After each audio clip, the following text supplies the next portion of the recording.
What's the meaning of before?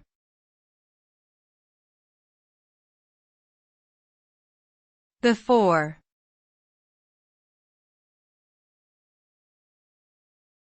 Before.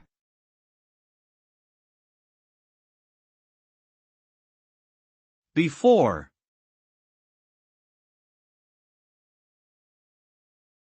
Before.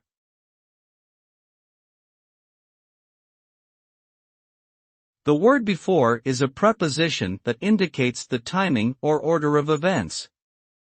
It refers to a point in time that precedes another point in time or action. The exact meaning of before can vary depending on the context in which it is used. For example, it can mean prior to or in the past, as in I had met him before.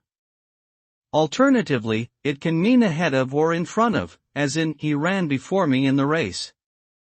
In short, before is a versatile word that helps us convey the sequence or chronology of events and actions.